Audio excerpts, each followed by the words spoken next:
vez no ano. Se fosse mais na escola, né? A série na escola Você ali, vai né? passar de ano.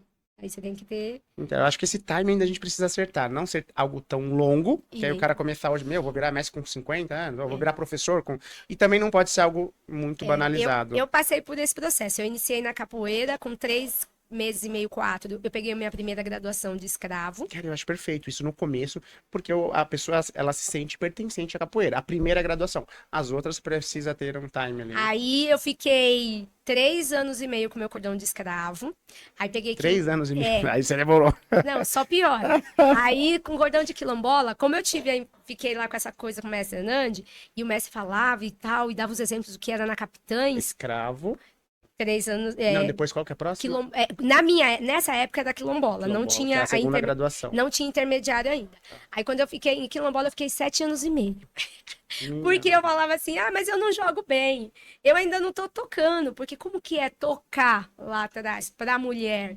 Né? Era muito difícil. A gente não tinha essa oportunidade de, vou pegar. Se você tem uma desenvoltura com a musicalidade, ok. Não era o meu caso. Eu não tinha.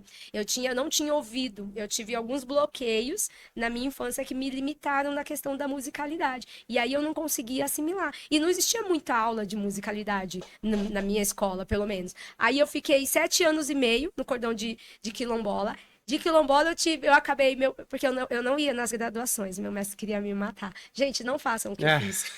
Eu era danada. Eu não ia, porque eu falava, não sou boa, não tô legal jogando, e eu não vou. mas aí, de certa forma, o mestre, ele te avaliava, falava que você estava bem e você contrariava. Aí Você era rebelde, Adrianinha. infelizmente. Mas eu errei muito. Me arrependo. Porque se eu não tivesse errado tanto, hoje eu estaria em outro local na capoeira. Aí, depois eu pulei de quilombola, eu fui para estagiário. Eu não peguei o Liberto, que na época era o Liberto, eu não peguei o Liberto. Eu já jogava como Liberto, mas eu não peguei o Liberto, fiquei 7 anos e meio. Aí depois no de estagiário, aí eu fiquei mais um período, uns 7 anos, aí depois eu me formei professora. Eu demorei uma vida para me formar professora, Uma professora. vida. É, uma vida. E aí quando você fala desse processo longo, eu tive esse erro, desse processo longo, entendeu? E que não tá certo. A gente tem que seguir realmente ali as fases, uma vez por Sim, ano ou sim. a cada 6 meses, conforme for o espaço de cada um, né? Que bacana.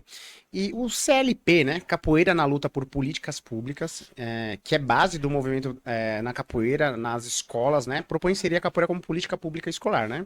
Qual é a maior barreira, né? Ou o governo ou da própria capoeira está sendo enfrentada nesse projeto aí?